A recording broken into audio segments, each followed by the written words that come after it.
Prime Minister Narendra Modi has met with Delhi BJP MPs, the MLAs and other leaders at his residence at 7 LKM.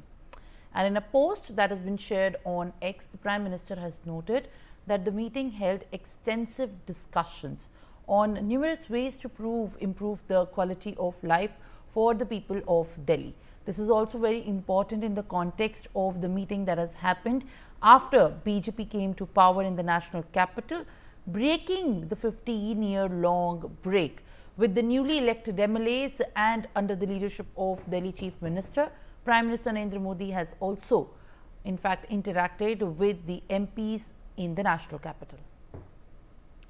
Mehendi Garg is joining me live on the broadcast with more updates. Mehendi, now this is a very important and crucial meeting that has taken place in the national capital, given the Aam Aadmi Party has been continuing to make the charge of Delhi being, in fact, under the suspense of failing under the leadership of BJP.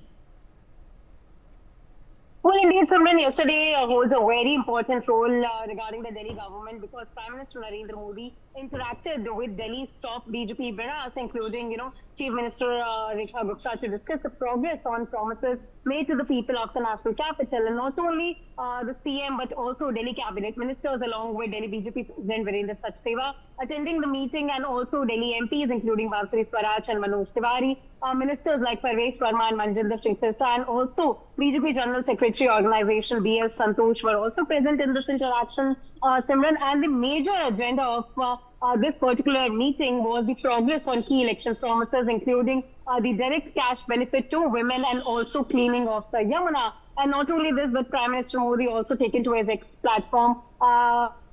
That's how he has interacted with all the BJP top brass of the Delhi government, and also, the key discussion of topics were Delhi development topics. So right now, as you also mentioned, that Aam Aadmi Party, the opposition party, is targeting the BJP, the Delhi government, the Rekha government, rather we can say, on not fulfilling the promises, whether it's providing 2,500 rupees to the women or cleaning of the Yamuna. So indeed, Rekha government is right now under strong radar of the Aam Aadmi Party, but this meeting held a very important role in Delhi governance as well, Simran, because Rekha government has completed 100 days a few days back, and now Prime Minister meeting all the top delegations of the Delhi government hold a very important role, because now the roadmap for the next upcoming days, we can say for the next 100 days, will be made in the next few days.